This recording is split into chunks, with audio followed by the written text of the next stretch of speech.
नमस्कार, आप देख रहे हैं न्यूज़ फर्स्ट और मैं हूं आनंद प्रकाश सिंह। उत्तर प्रदेश के मुख्यमंत्री अखिलेश यादव ने आज अपने मंत्रिमंडल का 8वां विस्तार किया। इस मंत्रिमंडल विस्तार में गायत्री प्रजापति की एक बार फिर से वापसी हो गई है, जिन्हें कुछ दिन पहले मंत्रिमंडल से बर्खास्त किया गया था। उत्तर प्रदेश के मुख्यमंत्री अखिलेश यादव ने सोमवार को अपनी कैबिनेट का विस्तार किया। उन्होंने 8वें मंत्रिमंडल विस्तार में बर्खास्त गायत्री प्रसाद प्रजापति को फिर से कैबिनेट में शामिल कर लिया। पिछले दिनों कैबिनेट से हटाए गए मनोज कुमार पांडे और शिवकांत ओझा को भी दोबारा मंत्रिमंडल में शामिल कर लिया गया। लखनऊ में 8वां विस्तार हुआ है मंत्रिमंडल का। उस मंत्रिमंडल में एक नहीं, दो नहीं, बल्कि तीन ब्राह्मण चेहरे लिए गए हैं। उसमें से एक जो मुख्य चेहरा है शिवकांत ओझा जी, वो हमारे साथ बात करने के लिए मौजूद हैं। शिवकांत ओझा जी, पहले तो बहुत बहुत धन्यवाद। जो इतने लंबे बाद एक बार फिर से आपको लिया गया है, जैसे विपक्षियों में भी देखा जा रहा है, ब्राह्मण वोट को बैक सेल लगाई जा रही है, क्या उसी का मेन मुद्दा? ना, हमारा ख्याल वो मेन मुद्दा नहीं है।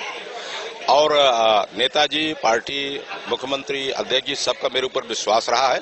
उस विश्वास के तहत जो मुझको उन्होंने दायित्व सौंपा है, उस विश्वास को हम पूरा करेंगे और पार्टी को, सरकार को पुनः सत्ता में वापस लेने का पूरा प्रयत्न करेंगे। सर्वे सर्वा नेताजी हैं, नेताजी के नेतृत्व हम सब लोग काम करते हैं। माननीय मुख्यमंत्री जी निश्चित रूप से एक डायनामिक मुख्यमंत्री हैं, प्रोग्रेसिव मुख्यमंत्री हैं और कामों को परिणित करने वाले मुख्यमंत्री हैं।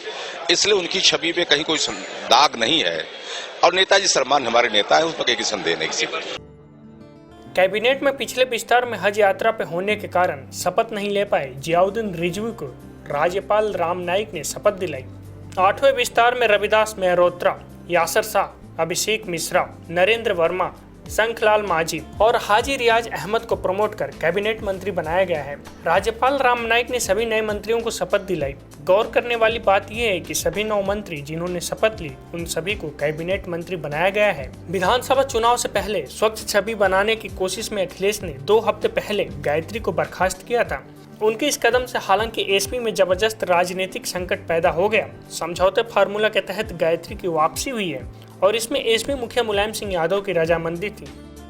विस्तार किया है, उसमें एक नहीं, दो नहीं, तीन ब्राह्मण चेहरे थे। उसमें से मुख्य रूप से एक थे मनोज पांडे जी। मनोज पांडे जी, पहले तो बहुत बहुत बधाई न्यूज़ फर्स्ट की टीम से कि आप मंत्रिमंडल में शामिल हुए हैं। ये चुनाव का दिन नजदीक है और आपको ब्राह्मणों का एक अच्छा वोट बैंक माना जाता है, यही कारण है। देखिए, समाजवादी पार्टी केवल एक जात पर नहीं है, समाज के सभी वर्गों पर है।